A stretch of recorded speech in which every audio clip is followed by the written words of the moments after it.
Hoy en el frasco.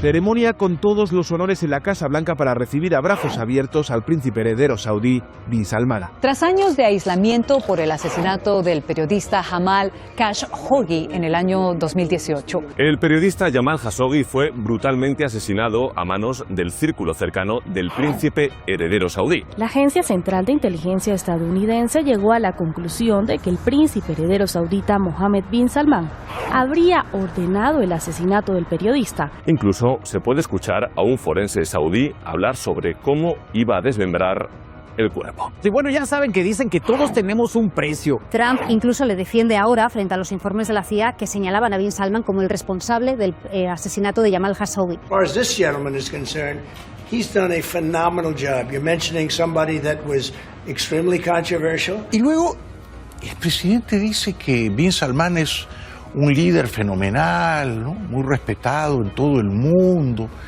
y que además él no sabía nada del crimen contra Khashoggi. Por plata baila el mono, por dinero baila el perro. ¿Y qué obtuvo el presidente Trump a cambio? Una promesa que la inversión saudí en Estados Unidos podría alcanzar el $1 billón frente a los 600.000 millones actuales. Hoy debatimos este tema cuando en la vida pues nos enfrentamos a este dilema de principios y billete. Hablaremos de todo esto y más con nuestro invitado del día.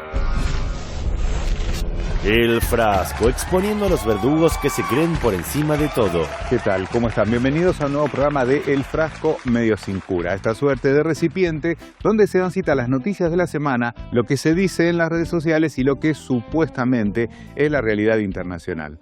Mientras Occidente pierde su hegemonía día a día, Trump no escatima esfuerzos por mantenerse a flote a como dé lugar. Poco después de recibir al fundador de la rama siria de Al Qaeda en la Casa Blanca, le vuelve a abrir las puertas a alguien más. Ceremonia con todos los honores en la Casa Blanca para recibir a brazos abiertos al príncipe heredero saudí Bin Salman. Su visita es vista como el regreso de ese país a la arena diplomática internacional tras años de aislamiento por el asesinato del periodista Jamal Khashoggi en el año 2018. Imaginemos que, por ejemplo, Maduro, Petro o Lula hubiesen ordenado asesinar a un periodista crítico de su país en el exterior. ¿Los hubiera recibido Trump en la Casa Blanca? Pero algo similar pasó en la realidad días atrás, con alguien que ni siquiera llama a elecciones. Máximos honores para recibir al príncipe heredero saudí en la Casa Blanca. Trump incluso le defiende ahora frente a los informes de la CIA que señalaban a bin Salman como el responsable del asesinato de Jamal Khashoggi. Vamos a retroceder en el tiempo para recordar quién era Jamal Khashoggi y qué fue lo que pasó aquel 2 de octubre de 2018. Khashoggi, un periodista crítico del príncipe heredero de la corona saudita, Mohammed bin Salman, vivía exiliado en Washington, donde colaboraba con el diario The Washington Post.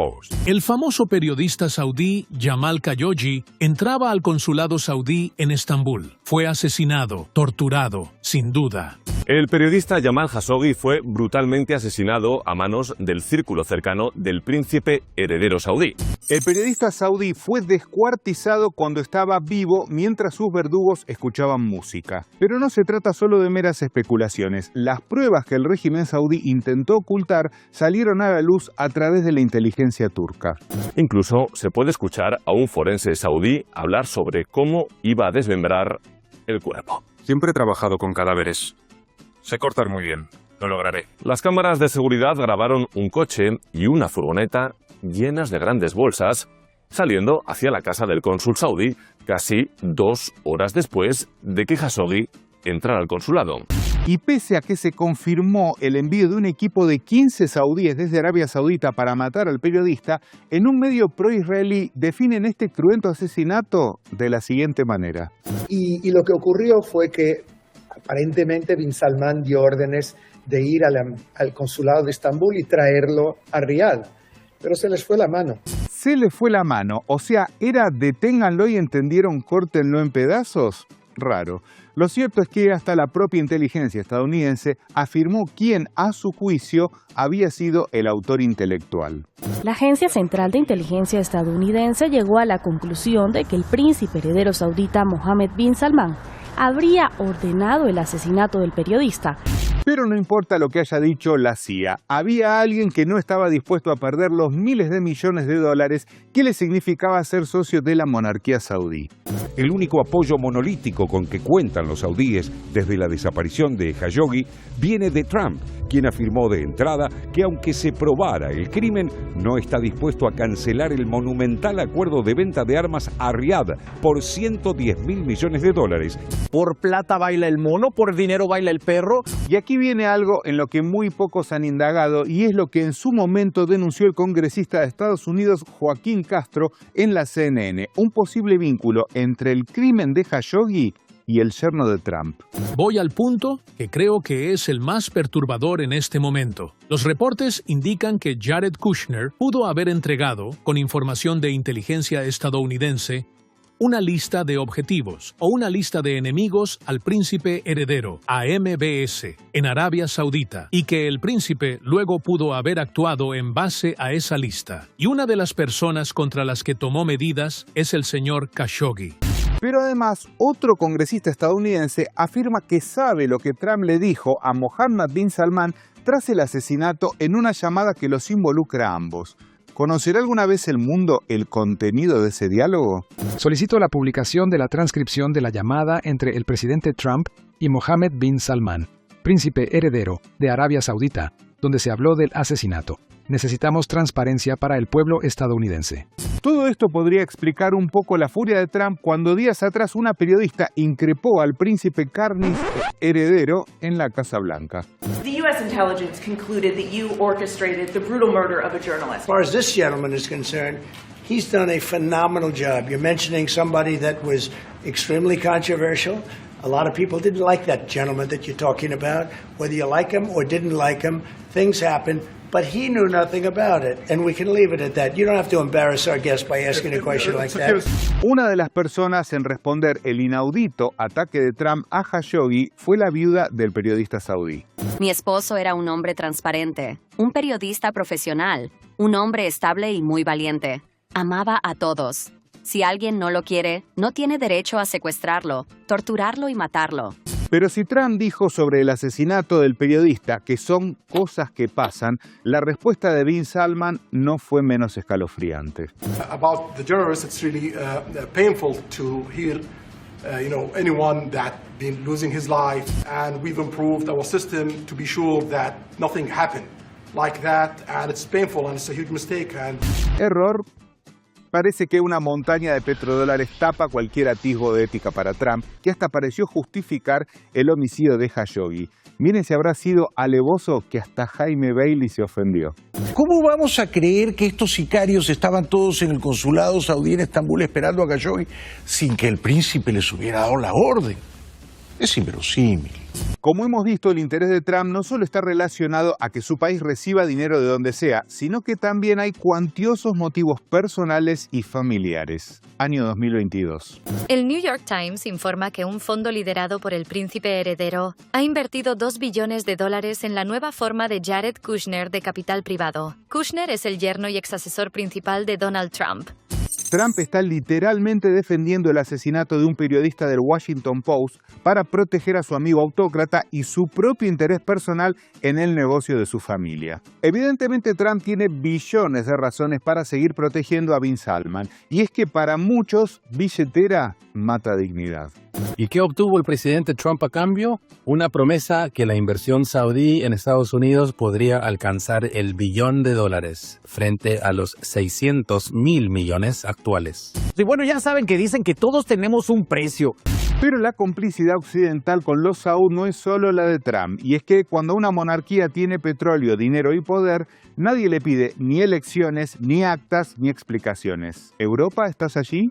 La comunidad internacional, escandalizada por los detalles que trascienden del caso Khashoggi, condena unánimemente su asesinato. Unas condenas rotundas en las palabras, pero tibias en el fondo del asunto.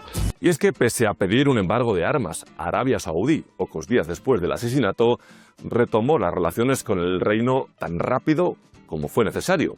España seguirá vendiendo armas a Arabia Saudí pese al caso Khashoggi y a la reivindicación de diferentes ONGs a las puertas del Congreso.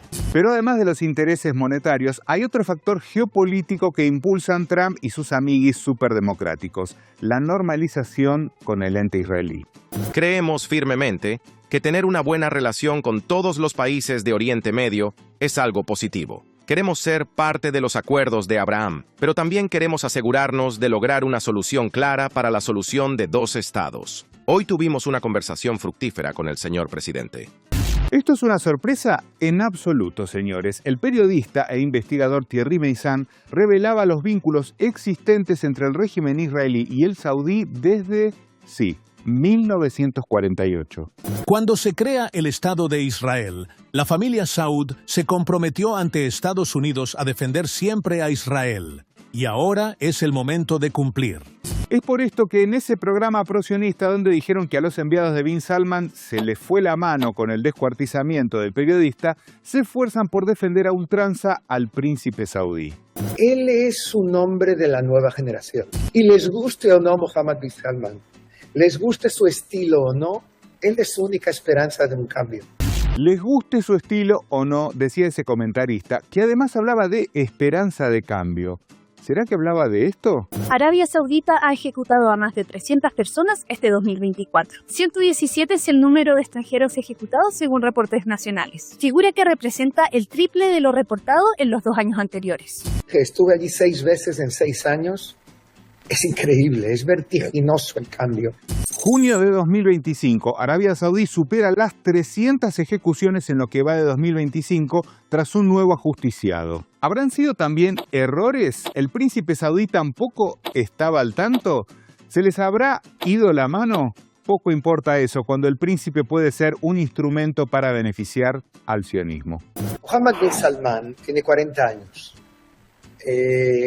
Prácticamente la edad de Jared Kushner, son la misma generación y yo creo que estos dos personajes están haciendo el new design de la región. De alguna manera ellos están llevando a Trump a este new design que yo creo que tiene enormes ventajas para Israel. Y en ese new design, o sea, nuevo diseño, a fuerza de bombas y sangre de inocentes, Trump intenta, como de costumbre, vanagloriarse a sí mismo.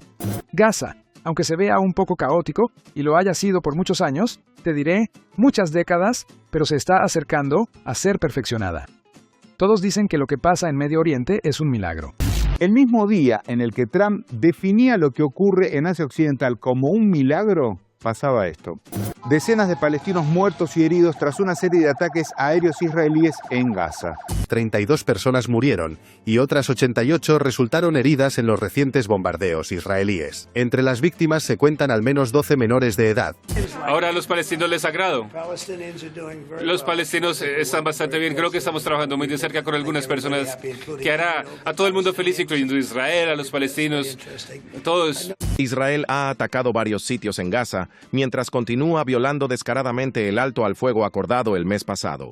El ejército israelí cometió 393 violaciones del alto al fuego, un promedio de 10 violaciones diarias. ¿Será por eso que la mayoría de los medios ya no habla de Gaza? ¿Será que para sostener el milagro del que habla Trump también silencian las masacres en el Líbano? Israel bombardeó un campo de refugiados en el sur del Líbano, asesinando a 15 personas más, 15 civiles más. Por supuesto que la excusa sigue siendo, en este caso, Hezbollah, pero los muertos vuelven a ser civiles. Y el milagro del que habla Trump no podría estar completo sin que el régimen infanticida siga usurpándole más territorios a Siria. Allí vemos al criminal con pedido de captura por parte de la Corte Penal Internacional recorriendo zonas usurpadas a Siria como si fuese un conquistador. ¿Dónde estará el autoproclamado presidente sirio? Como de costumbre, en silencio. Así es el plan de Trump y sus jefes para Asia Occidental, no Medio Oriente. Apoyar a regímenes genocidas y a tiranías que asesinan periodistas. Mientras tanto, le juran al mundo que el terrorista es el presidente de Venezuela. Y es que sí, quieren más, siempre quieren más. Ahora veamos lo siguiente y hablamos con nuestro invitado del día. Tuit de la politóloga Arantxa Tirado. ¿Se imaginan que Maduro hubiera mandado descuartizar a un periodista opositor en alguna embajada de Venezuela en el mundo? ¿Lo recibirían igual que Bin Salman en la Casa Blanca? ¿Diría Trump que ese periodista era alguien muy controvertido? Y para nosotros es un verdadero honor estar en comunicación con Aníbal Garzón, sociólogo, docente y comunicador especializado en estudios internacionales, autor del libro BRICS, la transición hacia un orden mundial alternativo. Aníbal, bienvenido al Frasco. Un placer a ti y a todo el equipo del Frasco. Muchísimas gracias por la invitación. Por favor. Bueno, Aníbal, primero, ¿qué te pareció esta visita del príncipe saudí a la Casa Blanca? Pero no solo eso, sino a Trump prácticamente justificando el asesinato de Khashoggi, diciendo que era una persona controvertida, ¿verdad? Bueno, yo creo que Trump, esa visita se analiza porque se sabe, ¿no?, que Arabia Saudí es un socio histórico de Estados Unidos. Justamente los petrodólares, ¿no?, se dieron en los años 70 pues, por ese pacto que hubo entre Estados Unidos y Arabia Saudí, con la caída cuando la crisis del petróleo, ¿no?, la desdolarización, el caso que hubo, ¿no?, del cambio dólar con oro, ¿no?, bueno, hace un poquito de contexto histórico. Por lo tanto, es un aliado de Estados Unidos, ¿no?, de Occidente en Oriente Medio. Por un lado es Israel y otro Arabia Saudí. Pero ¿qué ha pasado? Esta reunión tiene un fondo geopolítico. No olvidemos que Arabia Saudí en el 2023 rompió, no prorrogó el pacto ese de petrodólares, empieza a vender también su petróleo en yuans, se acerca a los BRICS, no dice ni que sí ni que no es un Estado miembro, pero tampoco lo rechaza, restablece relaciones con Irán, no olvidemos que restablece las relaciones, ¿no?, sobre todo cuando el inicio del genocidio 2.0, por decirlo así, cuando empezó en el 2023, y entonces las relaciones entre sunitas, chiitas, hay un proceso de paz en Yemen, y entonces Estados Unidos ve amenazado, ¿no?, un poquito pues como su hegemonía en Oriente Medio, y entonces lo que intenta pues eso, Arabia Saudí está jugando a doble juego, ¿no?, entre su socio ahora mismo, su principal comprador de petróleo es China, no tiene malas relaciones con Rusia tampoco, o sea, con ese eje, por decirlo, pero tampoco se olvida que es un aliado histórico de Estados Unidos. ¿Qué quiere hacer Trump? Trump lo que quiere es mimar, ¿no?, a Arabia Saudí, porque ha visto que ha habido, pues, sobre todo, ¿no?, por el asesinato, a partir del asesinato del periodista, ha habido como un alejamiento de las relaciones un poco entre Estados Unidos y Arabia Saudí, y es un socio ahí. Por eso esa reunión tiene un fondo más allá de lo económico, que dice que si daba $1 billón de inversión de Arabia Saudí, es un tema geopolítico. No quiere perder un socio claro de Arabia Saudí tras Arabia Saudí mirar Irán, China y Rusia, que luego a decir son 3 miembros países del bloque de los BRICS. Ahora, fíjate que nadie le pide ni elecciones ni las actas al presidente saudí, ¿no? Estos que tanto se vanaglorian de ser el faro de la democracia y la libertad, ¿no? Sí, esa es la doble vara de medir, ¿no?, constantemente, ¿no? Estados Unidos lo que ha hecho aquí no juega democracia o dictadura, régimen, sino aquí es quién es socio de Estados Unidos, quién es socio de la OTAN, quién es socio de Occidente, y quien no lo es, por lo tanto, es el eje del mal. Y aquí es donde empieza toda la campaña mediática de dictaduras, de regímenes, y ahí ve un poquito, pues, claro ejemplo, ¿no?, en América Latina, donde podemos ver el caso, ¿no?, rápidamente, que critican a Cuba, Venezuela, Bolivia antiguamente como miembro del ALBA, Honduras, ¿no?, esos países que son de ese eje, ¿no?, podemos decir una izquierda más rupturista, pero luego hay pues socios de Estados Unidos como Bukele, donde es parte, ¿no?, del modelo, en el caso de El Salvador, y da lo mismo lo que haga de que viole la Constitución, pero es un socio de Estados Unidos. Esa doble vara de medir es parte de la estrategia imperialista de Estados Unidos, su doctrina Monroe y el corolario Roosevelt, y eso es lo que hay que desenmascarar siempre en cómo nos venden ideológicamente el bien y el mal, ¿no?, siempre lo típico del eje del mal que nos dice, poner en duda muchas veces que su discurso lo que tiene es un fondo expansionista, imperialista, y muchas veces utilizan los derechos humanos y la democracia en base de unos intereses económicos y expansionistas. Aníbal, hemos escuchado a Trump directamente decir que lo que está sucediendo en Medio Oriente, ¿no?, lo llama así, en Asia Occidental, en relación a los acuerdos de alto al fuego, entre comillas, es un milagro. Pero lo que estamos viendo es que no existe ese alto al fuego ni en Gaza y tampoco en el Líbano, mucho menos, ¿no?, se ha respetado. Ahora, ¿qué crees que hay de fondo, no? ¿En realidad se trató de desarticular toda esta enorme masa de solidaridad hacia el pueblo palestino? Totalmente, ¿no? Vemos que desde ese supuesto alto al fuego del 10 de octubre, si no me equivoco, ¿no?, informes, que a veces siempre los números son mucho más masivos, ¿no?, pero hay ya más de 300 muertes, ha habido bombardeos, el último también ha sido al Líbano, que supuestamente había un alto al fuego de hace un año. Queda claro que continúa lo que es el genocidio. Yo creo que esto ha sido una campaña mediática donde ahora, analizando, ¿no?, los medios desde Barcelona, ya no existen los telediarios el tema de Gaza. Ahora se habla un poquito más del tema de Ucrania, pero ya no existe existe. Creo que ahí lo que viene es un soft power. Tenemos el hard power, es el tema de guerras, el tema, ¿no?, de injerencias, tema economicista, pero luego el tema de las noticias y una sociedad de la información y la comunicación con las redes sociales es un campo de batalla, y el sionismo y Washington lo saben claro. Entonces eso fue simplemente como un teatro. Decían que si premio Nobel de la Paz, ¿no?, que decían que finalmente se lo llevó Machado, vaya un poco, ¿no?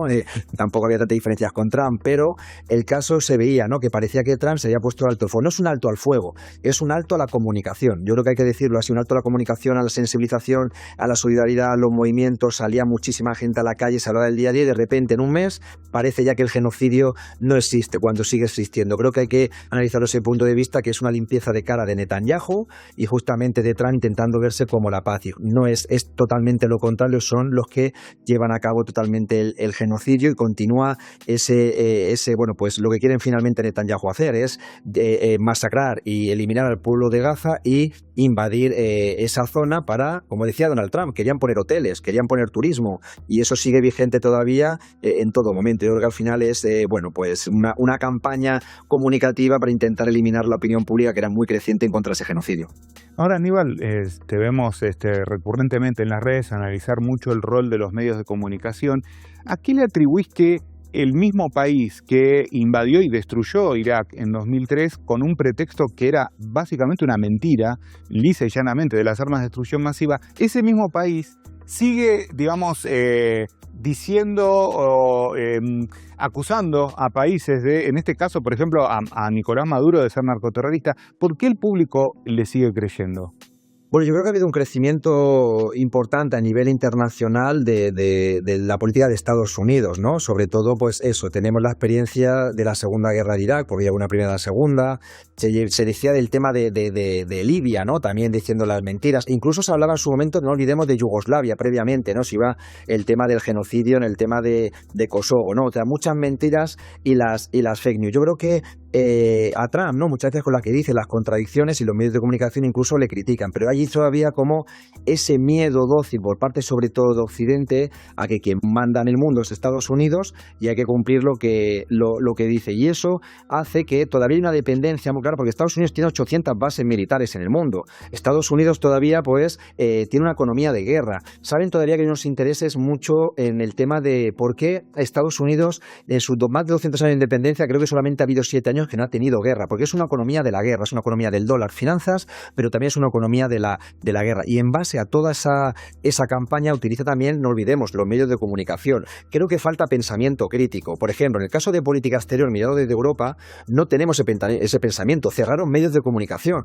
Hispan TV fue censurada en España. Russia Today no fue también censurada. Entonces vemos un momento que en política internacional solo hay un discurso, que esto proviene justamente de Washington, lo replica Europa. ¿Dónde está la libertad de prensa? ¿Dónde está la libertad de opinión? Por lo tanto, moldean a la opinión pública de que Estados Unidos es el bueno y Venezuela es el malo. Yo siempre pregunto a la gente, bueno, si conoce Venezuela, si ha ido, si sabe lo que hay, por qué Maduro es malo, por qué conoce. La típica pregunta que se hace es, ¿por qué conoces el nombre del presidente de Venezuela y a lo mejor no conoces el nombre, por decir, del presidente de Paraguay? ¿Por qué? Porque hay una campaña comunicativa constante y además criticando a las izquierdas y movimientos de izquierda de Europa, donde parece que seamos todos financiados por el caso de Venezuela, ¿no? Venezuela y los dólares bolivarianos, ¿no? Como dicen, yo creo que es una campaña mediática que eso hace mucho daño, y creo que hace falta construir más pensamiento crítico, no dubitativo, de que los medios no son prensa objetiva en muchas formas, sino lo que hay finalmente son campañas de agitación y propaganda y controlar la opinión pública, sobre todo hoy en día con las redes sociales. Eso es lo que hay que poner en duda y es de suma importancia para deslegitimar todo lo que ha hecho Estados Unidos, sobre todo siglo XX, pero sobre todo lo que llamamos del siglo XXI.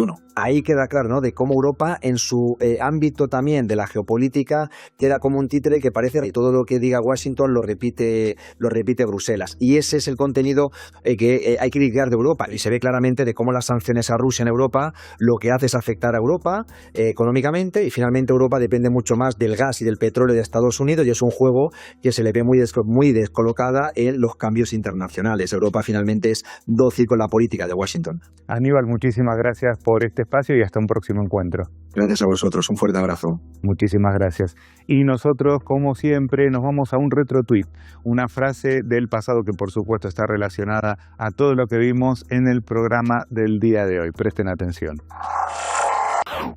La bebida apaga la sed, la comida satisface el hambre, pero el oro no apaga jamás la codicia. del historiador y filósofo griego antiguo Plutarco. Mientras persiste el genocidio en Gaza, los bombardeos al Líbano y la usurpación de Siria, Trump recibió a Al Qaeda y recibe con honores a un príncipe que mandó a descuartizar a un periodista. ¿Cuáles serán los valores de Occidente? Porque lo que están demostrando es que no son más que esas atrocidades. Los esperamos la próxima semana, como siempre aquí, por Hispan TV. Muchas gracias. Por plata baila el mono, por dinero baila el perro.